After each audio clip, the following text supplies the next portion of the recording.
অষ্টম অধ্যায়ন ব্রহ্মাণ্ড পুরাণ এবং নবম অধ্যায়ন। অষ্টম অধ্যায় আমরা বলবো। সুত রোমহর্ষণ বললেন, সহস্রযুগ পরিমিত প্রলয়রুণী রাত্রিকাল অতিক্রান্ত হল। রাত্রি অতীত হাল প্রজাপতি অভিমানী ব্রহ্মা বর্তমান কল্পের প্রথম সৃষ্টির প্রয়োজনে ব্রহ্মত্বের অবতারণা করলেন। তখন সব দিক অন্ধকারে আবৃত, দূর দূর পর্যন্ত স্থাবর জঙ্গমানি কোনো প্রকার পার্থিব বস্তুর অস্তিত্ব পর্যন্ত নেই। প্রাণীকুল অবিভক্তভাবে সর্বত্র পরিব্যাপ্ত। তখন সৃষ্টিকর্তা ব্রহ্মা বায়ুরূপ ধারণ করে সেই বিস্তীর্ণ জলরাশির ওপর বর্ষাকালের যোদ্যত বা জোনাকির মাথা বিচরণ করতে লাগলেন। এইভাবে বিচরণ করতে করতে তিনি পৃথিবীকে সৃষ্টির পুনঃপ্রতিষ্ঠার উপায় অশ্লেষণ করতে লাগলেন। অনন্ত জলরাশির মধ্যে পৃথিবী অন্তর্নিহিত হয়ে আছে এই বাঁকাকে সারসতা ব্যান ধারণা করে তিনি পুনরায় সৃষ্টিকর্যজ নিয়োজিত হলেন। নিশ্চিত মনে পূর্ব কল্পের মতো এবারেও তিনি পৃথিবী উদ্ধারের জন্য অন্য রূপ ধারণ করে জলে প্রবেশ করলেন। সমুদ্রের জল সমুদ্রে এবং নদীর জল নদীতে বিশাস্ত্র করলেন। এইভাবে তিনি জানে আবৃত পৃথিবীকে উদ্ধার করালা।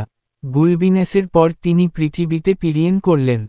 পূর্ব করর যে সমান্ত পর্বত সম্রিয়ত অগ্নিতে দগ্ধ হয়েছিল, বায়ুরূপী ব্রহ্মা সেই সমস্ত পর্বতকে শীতল জলময় সমুদ্রে সঞ্চিত করলেন।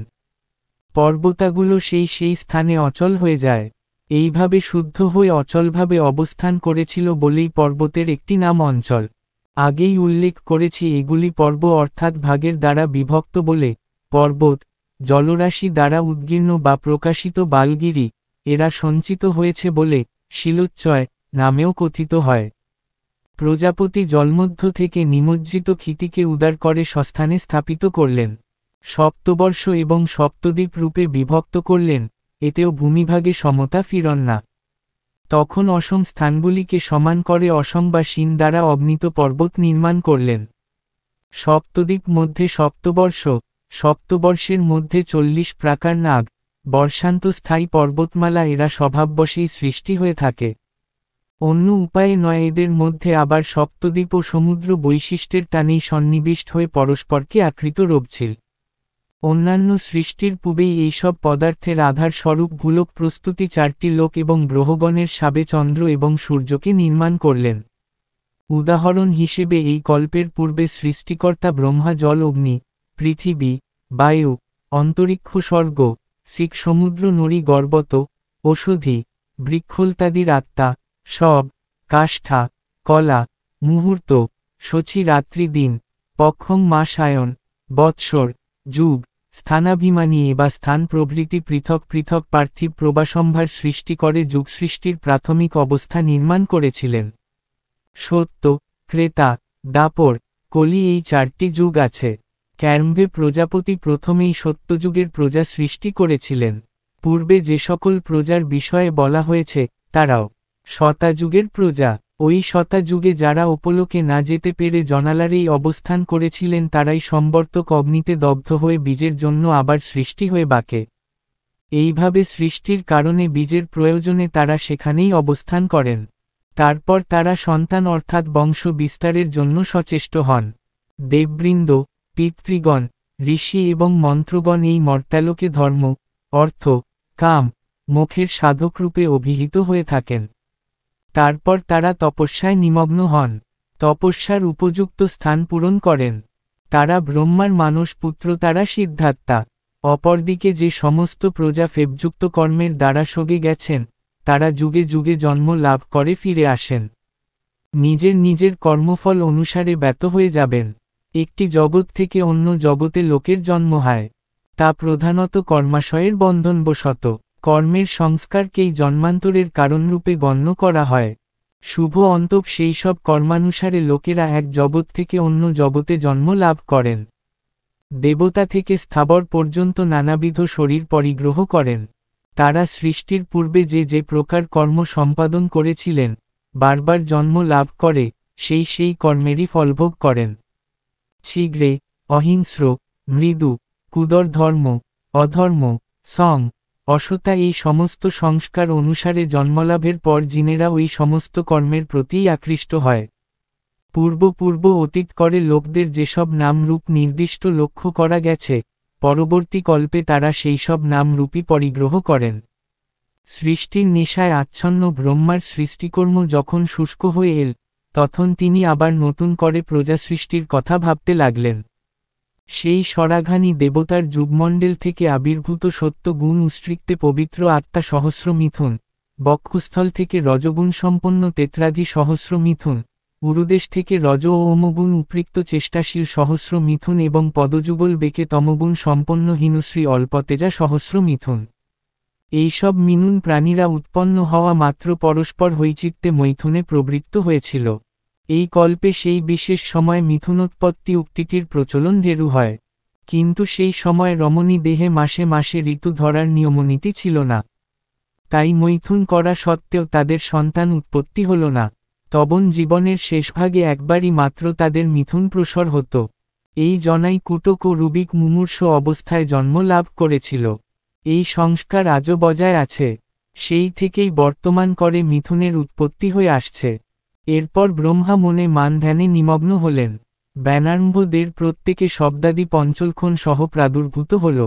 সুমনাহ প্রজাপতি মান যাদের সৃষ্টি করেছিলেন বর্তমানকালের প্রজারা তাদেরই বংশে সম্ভূত হল, এদের দ্বারাই জগৎ পরিপূর্ণ হয়ে উঠল। শতা যুগে উৎপন্ন এইসব প্রজারা যথেচ্ছভারে এই পৃথিবীর নদী, সরোবর, সমুদ্র ও পর্বত ভোগ করালেন। গ্রহণ করলেন পৃথিবীর রসে উদ্ভূত রসাহার এবং অতঃপর সেই সকল নাতিশীতোষ্ণশালী মানস প্রজারা সিদ্ধিলাভ করালেন। বৈশিষ্ট্যগতভাবে এইসব প্রজারা ছিলেন নির্বিশেষ, অর্থাৎ তাদের নিজস্ব কোনো বিভিন্নতা ছিল না।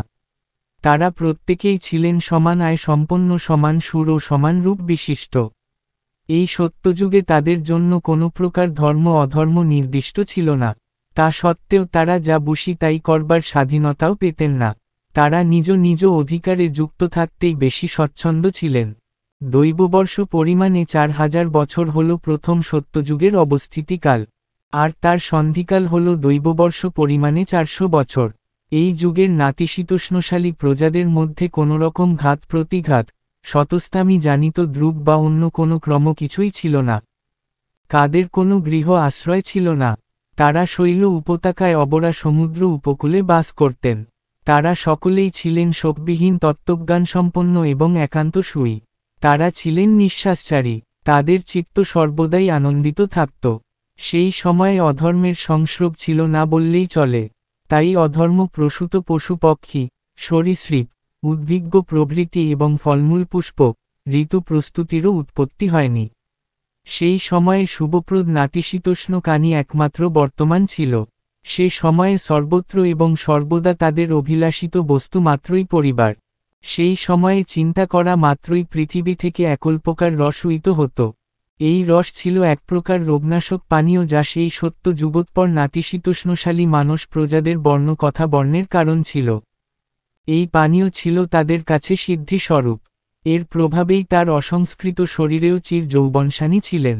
তাদের বিশুদ্ধ সংকল্প থেকে মিথুন প্রজার জন্ম হতো। আদের সকলেরই জন্মবৃত্তান্ত ও রূপ সমান ছিল। সকলেরই সমানভাবে মৃত্যু হয়। সত্য, লোভহীনতা, ক্ষমা, তুষ্টি, সুখ, আয়ু, শীলতা ও চেষ্টা, এইসব গুণে তাদের মধ্যে কোনোই প্রভেদ ছিল না।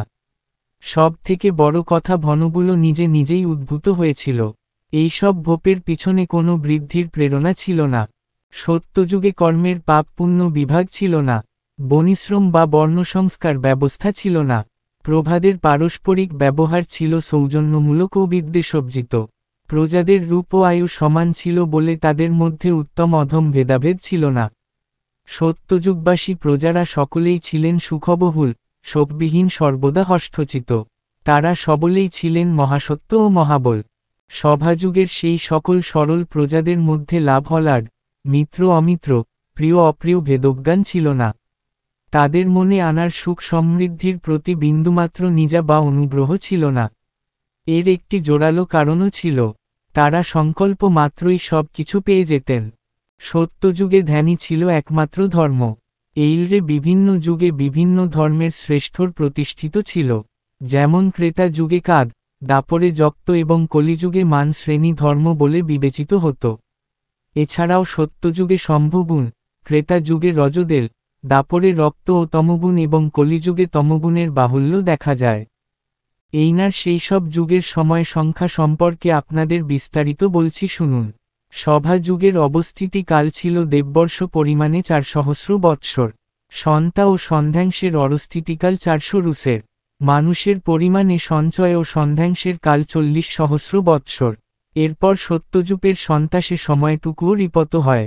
এই অবস্থায় সমস্ত ধর্ম বিনষ্ট হয়ে যায়, মাত্র 1-5 যুগসন্ধিতে অবশিষ্ট থাকে এবং সন্তিশেষেও এই রকম মাত্র সন্তিধর্মই অবশিষ্ট থাকো। এইভাবে সত্যযুগ নিঃশ্বসিত হয়, তার সাথে সাথে সিভিও অন্তর্ধিত হয়। এইভাবে প্রজাপতি ব্রহ্মার সেই মানসী সৃষ্টি নষ্ট হলে বেতাযুগের মধ্যবর্তী সময়ে পূর্বোক্ত প্রথম কল্প সময়ের আইসিদ্ধির মতো অন্য অষ্টসিরির উৎপত্তি হয়। যথানিয়মে ওইসব সিরিও আবার ক্ষয়প্রাপ্ত হয়। আনিকল্পের ওই আইসিরি সঙ্গযুগের সিদ্ধি। মনন্তরগুলিতে 4টি বুকের বিভাগ অনুসারে বর্ণাচার এবং আশ্রমাচার জনিত কর্মসিদ্ধির উদ্ভব হয়ে থাকে। সভ্যযুগ সন্ধ্যা ও সন্ন্যাংশ এদের যুগধর্ম স্বরূপ জপাত্র বল ও আয়ুর দিনপাদ অংশ জীর্ণ হয়ে আসতে থাকে। সেই অবশিষ্ট সভ্যযুগের অংশ থেকেই অন্য যুগ অর্থাৎ ভোযুগের আবির্ভাব ঘটে যায়। সভ্যযুগের নাশের সাথে সাথে সভ্যযুগের সিদ্ধি সমূহেরও নাশ ঘটে যায় এবং অন্য সিদ্ধির উৎপত্তি ঘটে। ত্রেতাযুগের উৎপত্তিকালে সূক্ষ্ম সূক্ষ্ম জলকণা মেঘকণায় পরিণত হয়।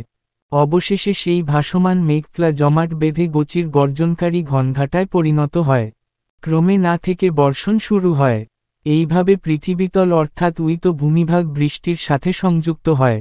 একবার সংযুক্ত হওয়ার পর থেকেই সেখানে নানাবিধ বৃদ্ধ জন্মাতে শুরু করে। সেই সব বৃক্ষরাক্তি থেকে তযুগের প্রজাবৃন্দ উপভোগ্য পদার্থসমূহের যোগান পেতে থাকে। প্রজারা এইসব পদার্থের সাহায্যেই জীবিকা নির্বাহ করতেন।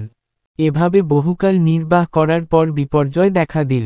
সেই আকস্মিক বিপর্যয়ের পর থেকেই রাগ, লোভ প্রভৃতি ভাবসমূহের প্রাদুর্ভাব হল। স্বাভাবিক জীবন যাপনের ক্ষেত্রেও দেখা দিল পরিবর্তন। যেমন পূর্বকালে স্ত্রীদের জীবনান্তে একবার মাত্র ঋতু হতো, কিন্তু এবার তার অনাযাজন। রমণীদের প্রতি মাসে ঋতু হতে লাগল। সুতরাং অকালেই সকলের গার্ড উৎপত্তি হল। পরবর্তীকালেও নারীদের এই বিপর্যয় অব্যাহত থাকায় গৃহপালিত পশু ও সমস্ত বৃক্ষ একে একে নষ্ট হল। এইভাবে একের পর এক সর্ববিষ্ণু নষ্ট হতে থাকায় সত্যোত্থানী প্রজারা ব্যাকুল হয়ে সিরি চিন্তায় মনোনিবেশ করলেন। আবার তাদের থেকে পাওয়া যেতে লাগন বস্তুফল, আভরণ। আবার এগুলির মধ্যে থেকে উৎপন্ন হতে লাগন গল্প বর্ণ রস সমন্বিত মহাবিশ্ব মক্ষিকাবিহীন মধু। সেই যুগ প্রারম্ভে প্রজা সরল সেই মধু দ্বারাই বিকল্পভারে জীবিকা নির্বাহ করতেন। সেই সিদ্ধি দ্বারা তারা হষ্ট, তুষ্ট এবং রোগশূন্য ছিলেন। কিন্তু কালান্তরে আবার একদিন তারা লোভাভিভূত হয়ে পড়লেন। লোভের বশে বলপ্রয়োগ করে সেই সব কল্পবৃক্ষ থেকে মক্ষিকাবিহীন মধু অবাধে চয়ন করতে লাগলেন। তাদের সেই লোভজনীয় অনাচারের ফলে কোথাও কোথাও মধুসহ কল্পবৃক্ষগুলি নষ্ট হয়ে যেতে লাগন। সিম্বির অল্প মাত্র অংশ অবশিষ্ট রইল। এই অবস্থায় সন্ধ্যা কালবশত শীত উষ্ণ আদি দ্বন্দ্বের আবির্ভাব ঘটে গেল।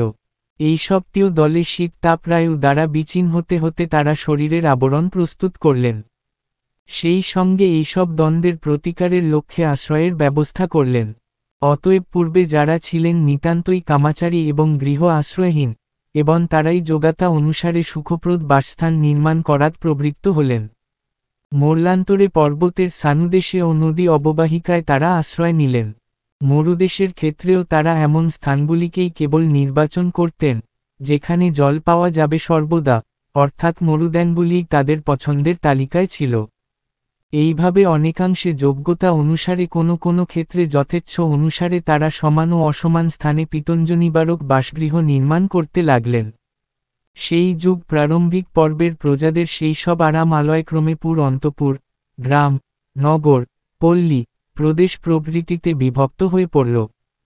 কোনো কোনো ক্ষেত্রে এইসব সঙ্গীতোষ যোজন পরিমাণ ছিল এইরকম 19টি থেকে অর্জনীর আন্তভাগ পর্যন্ত যে পরিমাণ তার নাম প্রদেশ বা কাশ, 19 থেকে মধ্যমার অগ্রভাগ পর্যন্ত যে পরিমাণ তার নাম তাল, অমষ্ট থেকে অনামিকার অগ্রভাগ পর্যন্ত যে পরিমাণ তার নাম গোকর্ণ, এবং 19 থেকে কনিষ্ঠা পর্যন্ত পরিমাণ বিজ্ঞপ্তি।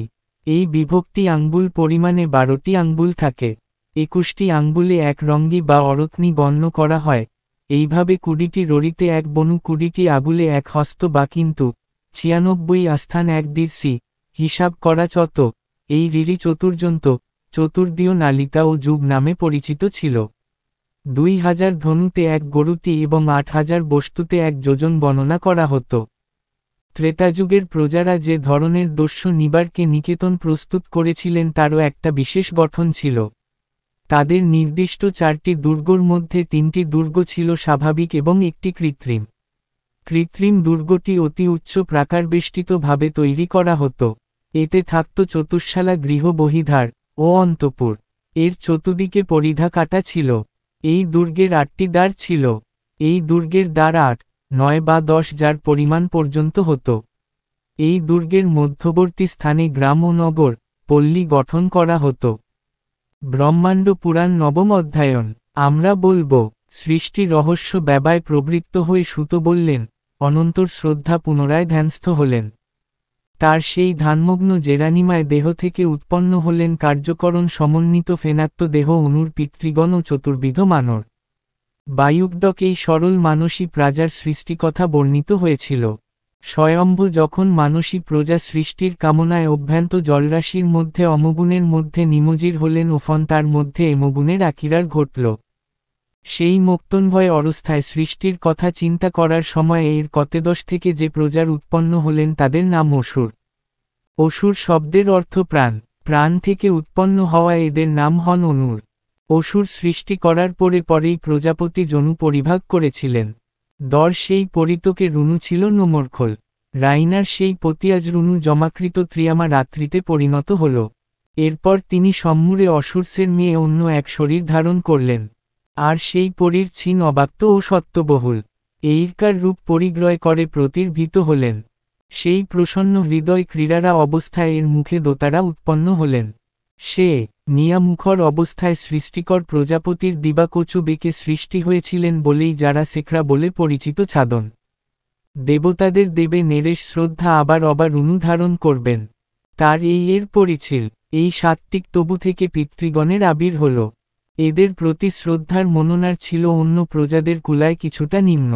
এই পিতৃগণ স্বয়ম্ভর মানস সন্তান হলেও স্বপ্নন্ত এদের পিলার ঘোলে আপ করলে রাত্রি ও দিন এবং কৃষ্ণ এই শুক্লপক্ষের সন্তিক্ষণে বীরুগণ জন্ম নিয়েছিলেন।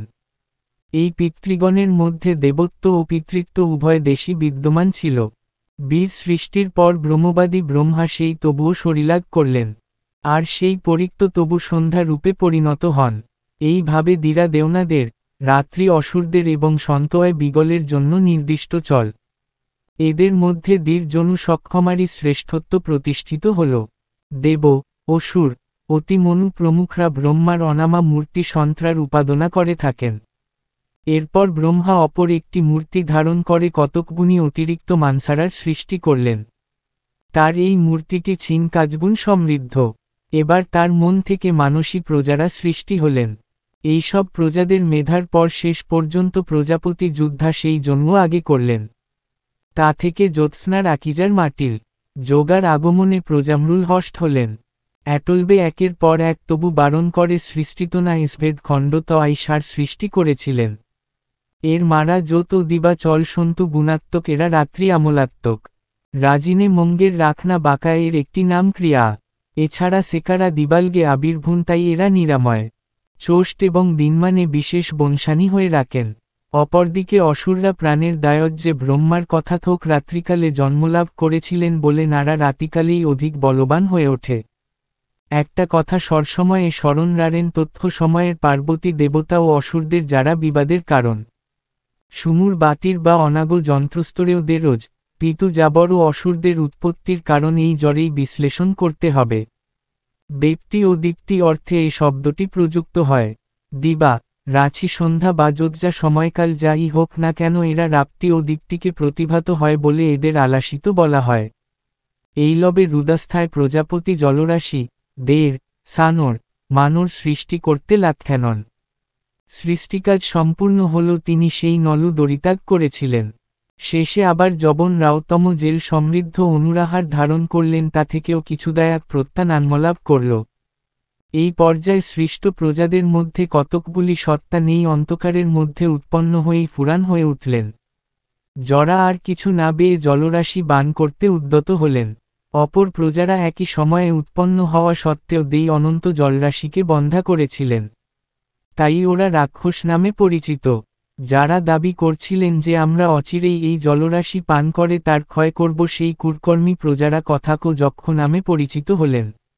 মনে রাখতে হবে রক্ষ বার যেজন রক্ষা নয়া পালনার্থে করান হয়, এমনি ঋণ বার ক্ষয়ই বাথবন হয়ে বাকে। এই সকল রিও দুমিতি প্রজাদের সেবার ছয় স্থানে সরমলিনা রিমান প্রজাপতির কেশরাশি বিশীর্ণ হতে লাগব।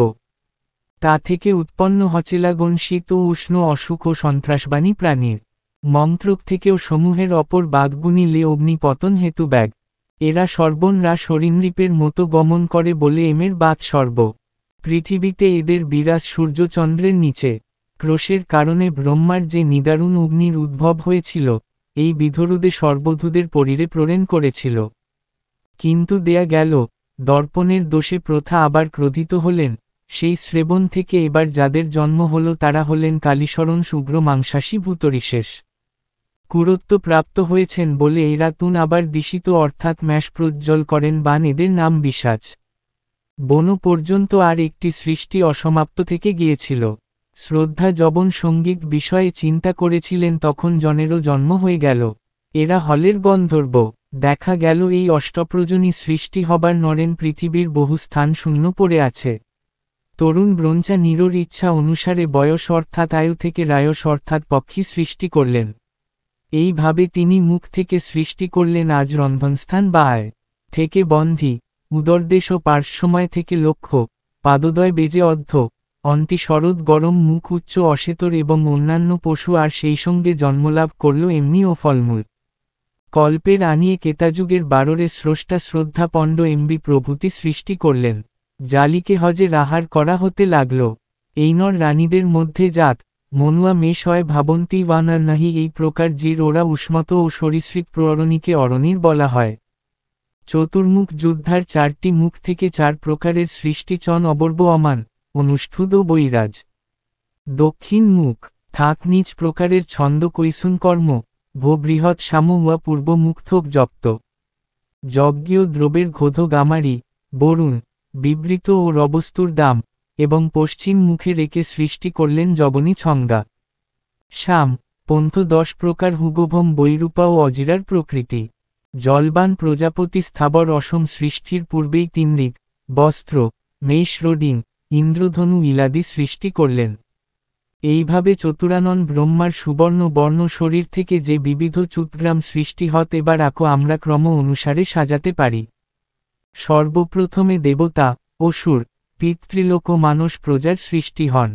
এরপর তিনি যক্ষ, পিশাচ, গর্ব, অঙ্গরা, নরতিকর, রাক্ষস, পাওপক্ষী মুখ সর্প এবং অপরাপর স্থাবর জঙ্গমাদি সৃষ্টি করেন।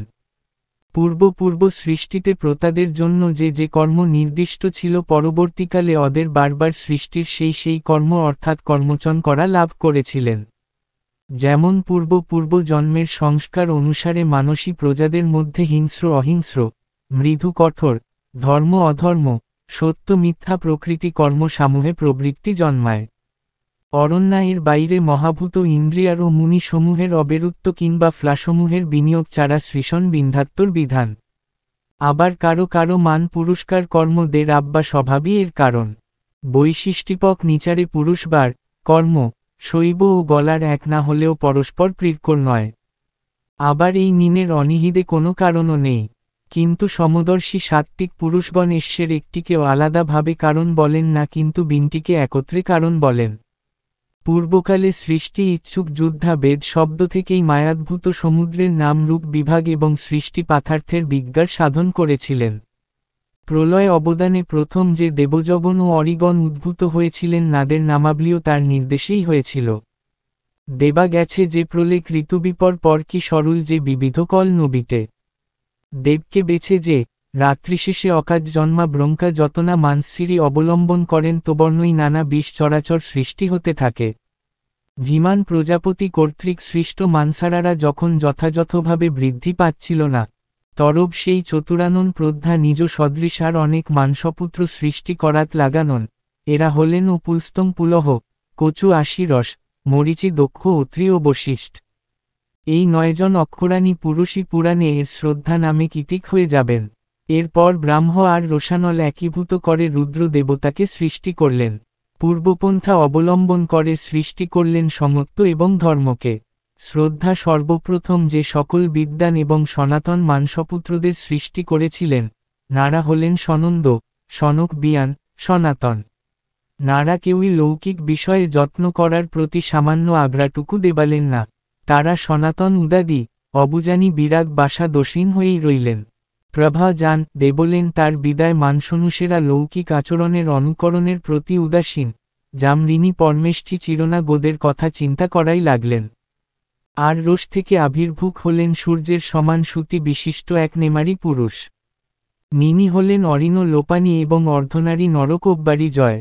অর্ধনারীরা পুরনটিকে সেবামার নিজেকে বিকার এই নির্দেশ দিয়ে যুদ্ধা অন্তচি চলেন। ব্রহ্মার এই আদেশ শোবার পর সূর্যসমত পুরুষটি স্ত্রী ও পুরুষরণে পৃথক পৃথকভাবে নিজেকে দ্বিধাবিভক্ত করলেন। আর এই পৃথক পুরুষরূপটি আবার একাদশ আগে বিষক্ত হল। তার এই একাদশ মুডি জগতের চিনাকাঙ্ক্ষী এদের প্রতীয়মান হল। দাড়ি প্রতাপনী প্রথা সেই মেজরি পুরুষটির অর্থ কাদেহের একাদশ মূর্তিকে নির্দেশ দিয়েছিলেন। লোকনৃত্তান্ত সেতু এবং বিশ্বলোকের স্থাপনা ও হিতের প্রয়োজনে অনিক্সন হয়ে জগতের প্রতি যত্নশীল হও এরকম আদেল গুণে একাদশ মূর্তি অন্তত রোকন্দামান অবস্থায় ঘুরে বেড়াতে লাগলেন। একই সঙ্গে রোদন এবং ভ্রমণ অর্থাৎ ছোটাছুটি করেছিলেন বলেই হয়তো সেই একাদশ মূর্তি ভাদ্র নামে বাতহন।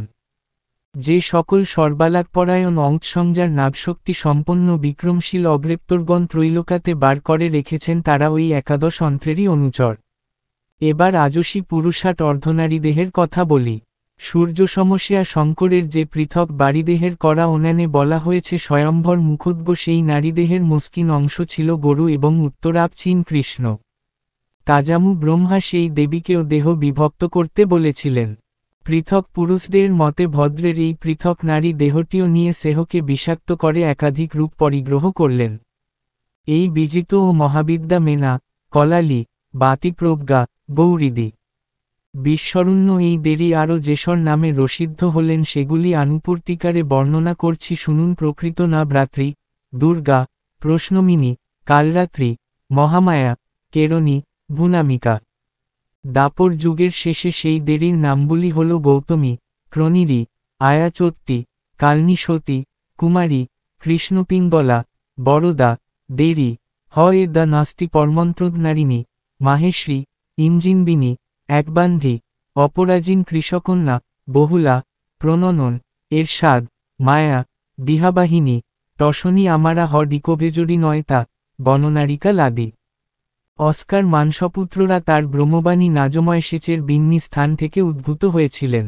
কথা হতে থাকে যে নার মন থেকে কচি প্রাণরায়ু থেকে বন্ধ চঞ্চুগণ থেকে মরিচি প্রায় থেকে রণ, রিয়া থেকে ওহি, মন্ত্রক থেকে অসিরা কর্ণ থেকে অনি বায়ু থেকে পুলখ্যামরায়ু বোকপুলছ সমান বায়ু থেকে বলিষ্ঠ আপন বায়ু থেকে কেতু এবং অভিযান থেকে নীল্যহীন যন্ত্র উৎপন্ন হয়েছিলেন।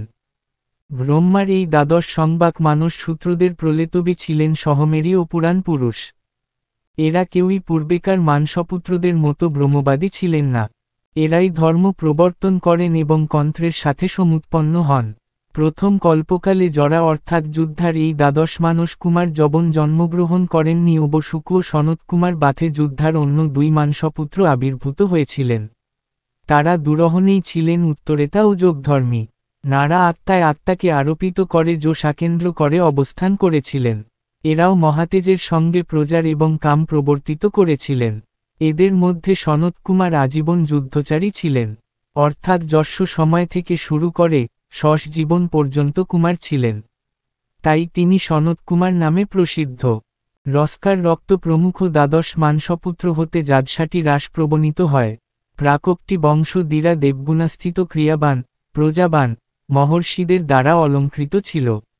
মহৎ থেকে শুরু করে বিশেষ পর্যন্ত যত প্রকৃতির রিকার এবং রা কিছু ইসিয়ে থেকে উদ্ভুক হাত পারে স্বয়ম্ভ প্রজাপতি সূক্ষ্মর সেসব কিছুই সৃষ্টি করলেন।